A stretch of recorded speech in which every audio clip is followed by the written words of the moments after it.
dina zaman kiwari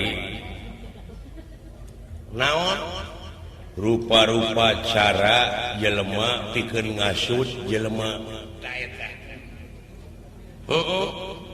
kade cing hati-hati urang cing ingat karena sejarah setan sejarah iblis aya kitu eta iblis usul ka pangeran baheula euceukna keterangan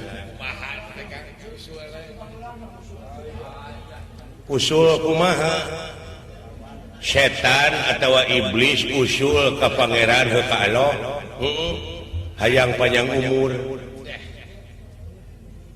terus satu tutup dunya dibere ku Allah dibere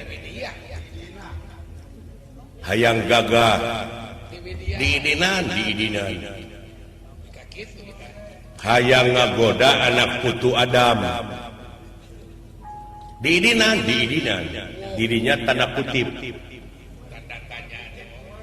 tanda kutip teh kumaha tanda kutip anak Adam teh teu awewe teu lalaki teu cacah teu menak teu pangkat teu kuring teu pamimpin teu rakyat teu kolot teu budak teu miskin teu kaya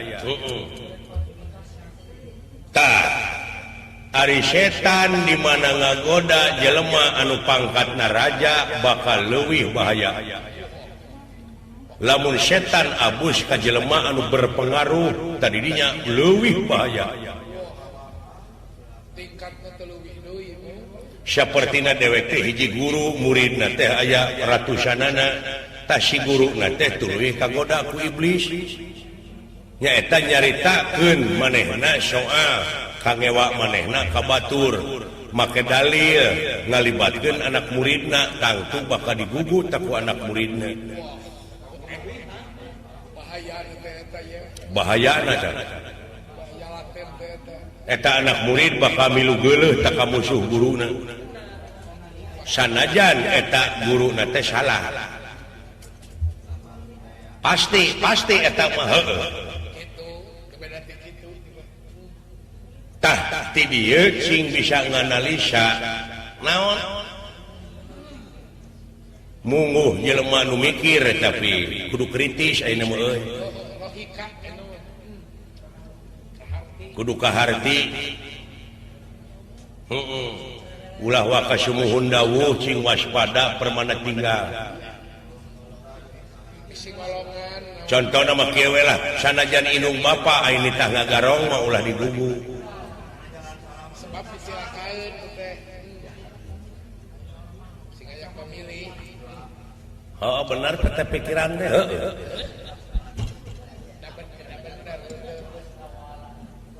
tah dewek nganalisa naon Gusti Batara ngarencana rek numpes kajahatan satuju aka berarti aka merenya tujuan di dunia teh loba nu jahat henteu ai alasanana argumentasina aka pangna teu satuju Gusti Batara rek numpes kajahatan saha nu becus saha nu bisa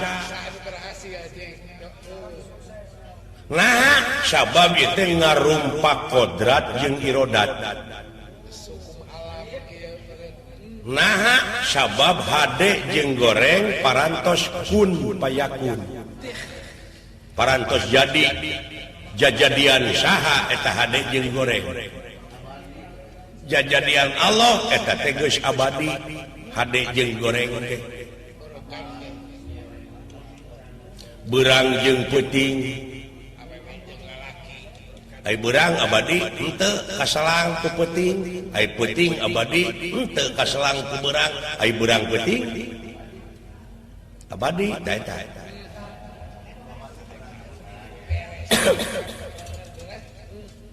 hade jeung goreng atawa adil jeung jahat teh sabenerna geus jadi manusia mau bisa numpes malah lamun boga tekad numpes eta ngaleuweuhan Allah apaan kita berusaha nah kalau kita larinya kepada berusaha berusaha untuk meminimalisasi tensi kriminalitas, memperkecil ruang lingkup kejahatan seperti daek ngaronda, siskamling. Nah itu berusaha, manusia itu berusaha, bukan numpes. Sabab kejahatan moal siapa yang dunya ngadeg mah ingat kada janji iblis. Siapa yang hirup manehna panjang umur jeung rek ngagoda anak putu Adam aya idin ti Allah. Alah nepi ka dirinya atuh mikirna. Kita itu sudah jadi bangsa dewasa. Artinya kedewasaan. Itulah ilmu alat. Kumaha ngadewasakeun Allah ka manusia? Bilahi ae bi qudratillah, bi iradatillah, bi fadlillah, bi idnillah, bi aunillah, bi teh kalayan kodratna, kalayan kersa jeung pangawasana, kalayan pitulungna, tuh ngadewasakeun Allah ka manusia.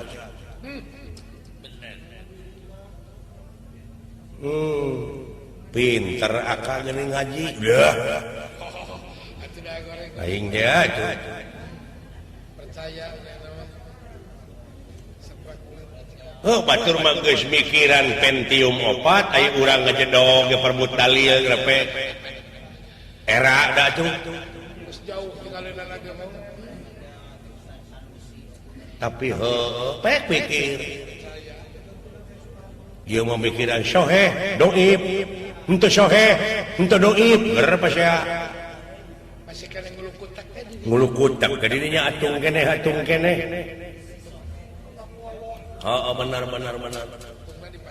nu matak dewek teh satuju lamun teh kadek numpes kejahatan saha nu bisa paling-paling manusia itu berusaha untuk atawa keur ngajauhan kejahatan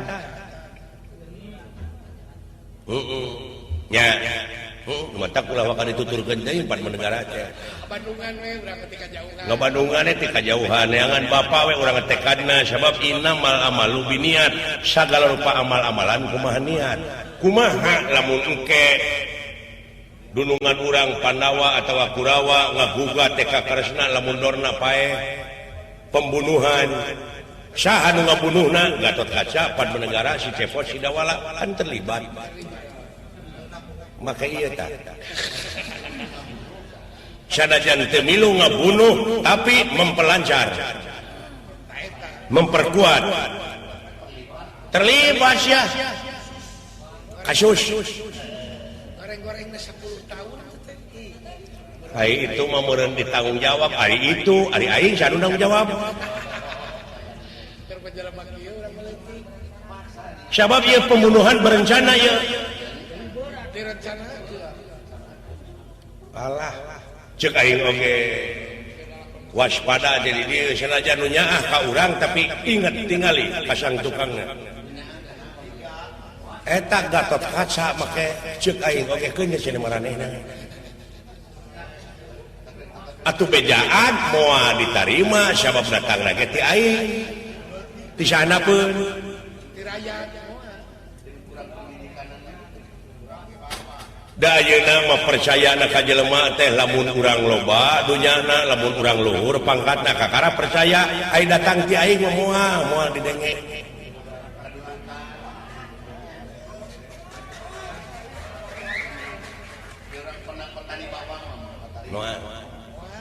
kudu luhur kedudukan kakara dihormat urang lalajo we ajabna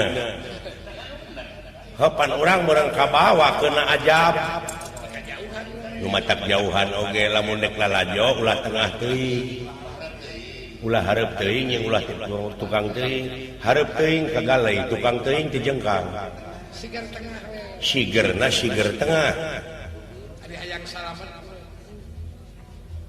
tapi tetap lamun urang milu kasok kali mah terlibat pasti ulah diselewengkeun ieu kemerdekaan teh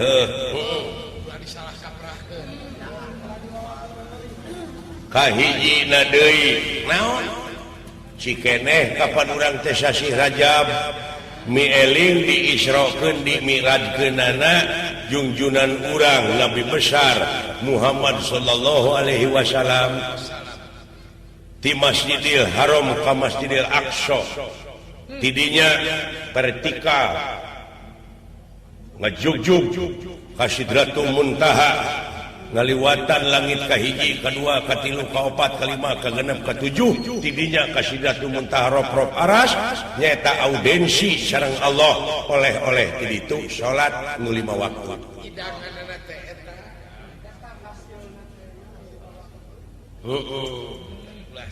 nya kahijina deui mapag sasi Siam.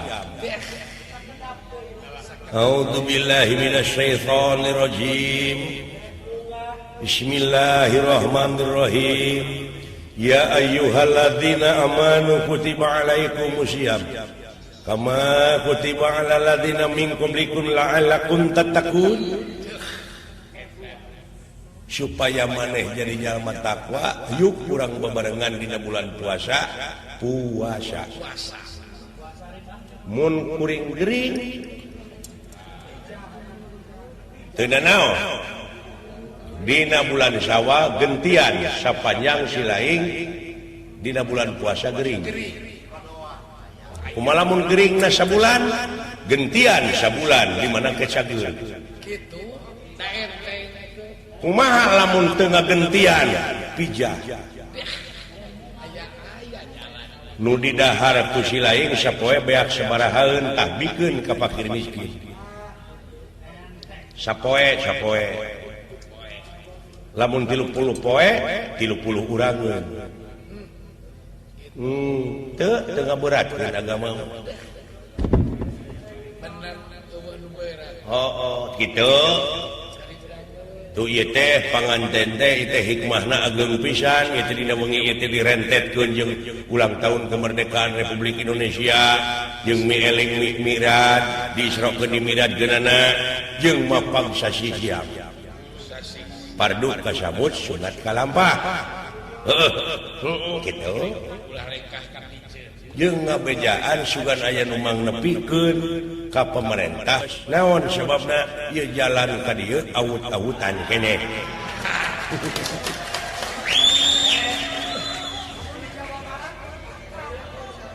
lamun di Jawa Barat mah akan kitu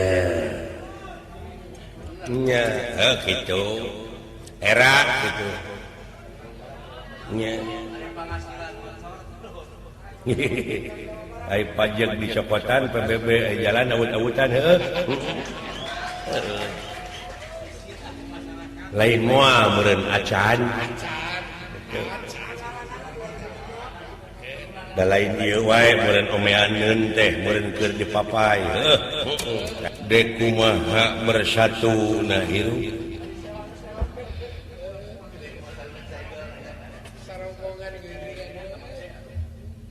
ngeunaan dunya kebersamaan geus jauh ditinggal dina segi religius geus aing-aingan padahal pan hubungan memeh ka Allah teh ka manusia heula habluminanas heula jeung papada urang heula horizontal heula kakara vertikal hubungan jeung nu kagungan apan Muhammad oge diisrokeun di mi'rajkeun teh horizontal heula ti Masjidil Haram ka Masjidil Aqsa tidinya vertikal ka luhur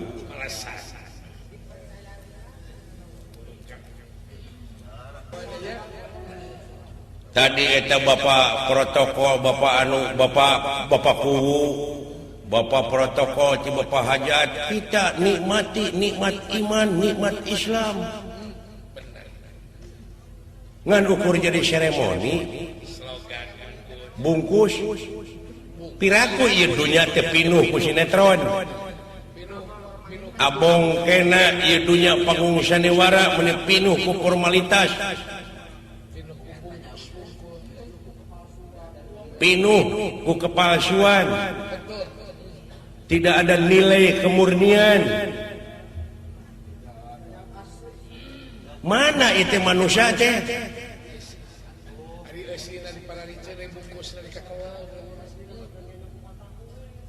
Tak lambang negara dengan ukur di bawah ku manuk.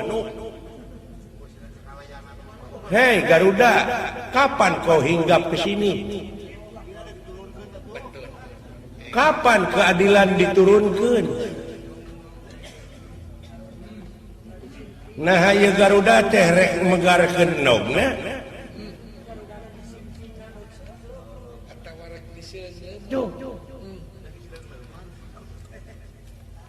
Pangna di dewek diayakeun gambar Garuda lambang keagungan negara teh.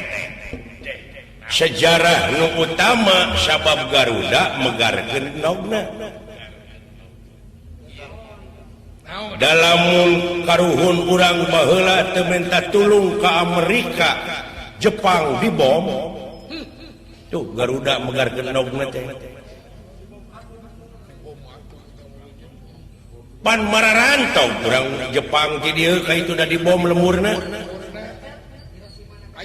Hiroshima Nagasaki. Nepi ka lambangna oge manuk Garuda diimplik-implikan satu ketuhanan nu Maha Esa. Nah ieu teh rek dituna dina etalase unggul. Ketuhanan teh kemanusiaan yang adil dan beradab teh bukti nama pengkhianat kabeh.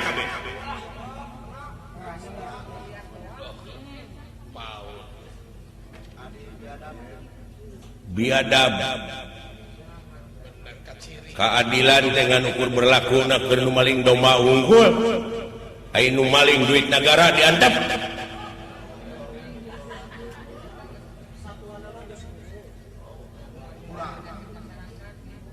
Ai si Inul ngageo-geo bujur ribut sarerea. Ai nu ngageo-geo pulpen sakali ngageokeun pulpen duit negara, duit rakyat beak kumanehna diantep.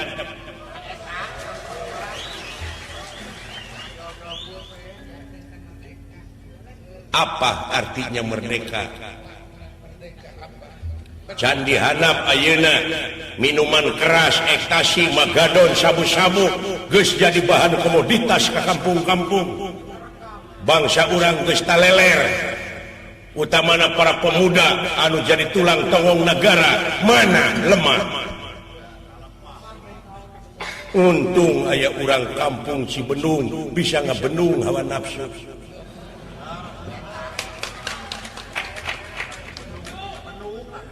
Dewek urang Bandung nu ngabandunganana.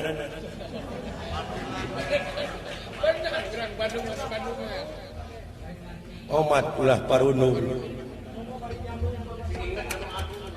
Cing inget kanu agung. Lebaran bari sarung.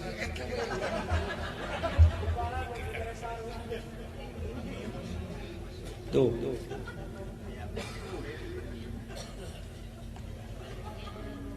Cing inget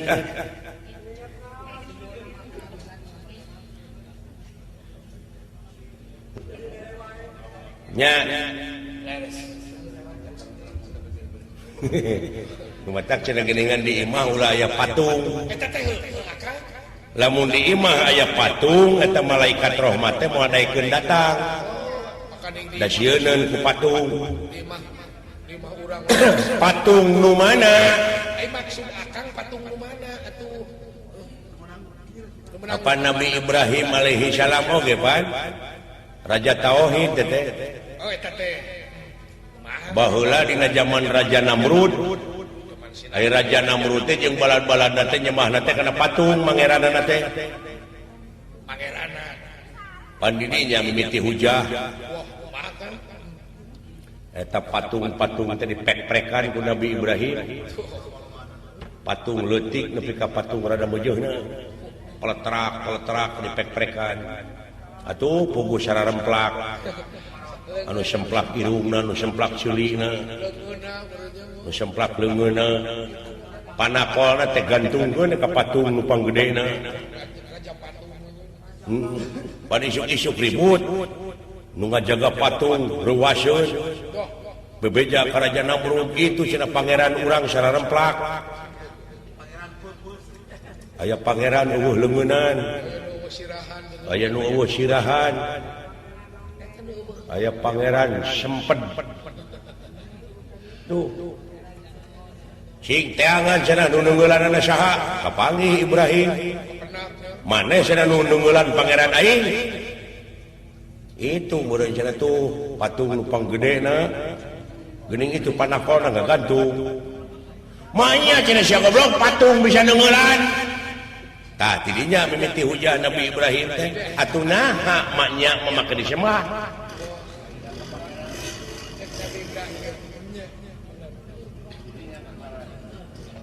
maka disembah atuh cenah walah kurang ajar si Ibrahim tewah duruk pancaka ngumpulkeun suluh di luhureun suluh dituna Nabi Ibrahim ti handap diduruk cuhur pan pangeran didinya nurunkeun pitulung Jibril ini bejaan tu Ibrahim nyingkah gitu atas sana geus deukeut Allah Ibrahim geura nyingkah eta sana geus deukeut ceuk Ibrahim teh cenah we cenah tong panas Jibril ini teuy ka itu ya Allah cenah we cenah tong panas saur Ibrahim turun wahyu dirinya yanar kuni barda wassalaman alla Ibrahim hei cenah tiis yeun kasalamatan ke Ibrahim suluh bea Ibrahim mah tina lembu leumpang we kieu palai gitu palai pek lamun mung teurak diduruk teungeulan patung ti ayeuna patung nu di imah teh ai patung teh ngajentul eueuh gadang ai nyatu beuki pangabutuh gede tapi kedul pek-pek tak kusia nya aya kedul pek-pek aya haroream pek-pek aya benci ka batur pek-pek genti kunyaahan kuulasan kuasihan sili asa sili asu sili tuh didinya moal panas gara pek aya batur beunghar alhamdulillah ya Allah batur geus kabeli mobil abdi urek tumpakna moal panas batur meuli sawah alhamdulillah abdi urek nu maculna ai teh kedua mah moal kaduruk hate teh moal kahartos itu ngaji beres teh Kang ilmu genah kana hate komitmen moralna batur maju alhamdulillah usahana maju aya mun tatangan anu nurutan atawa anak urang sugan kabawa digawe deuh bahagia ilmu macam mana we heuh ceuk aing oge ah tinggal heula sagede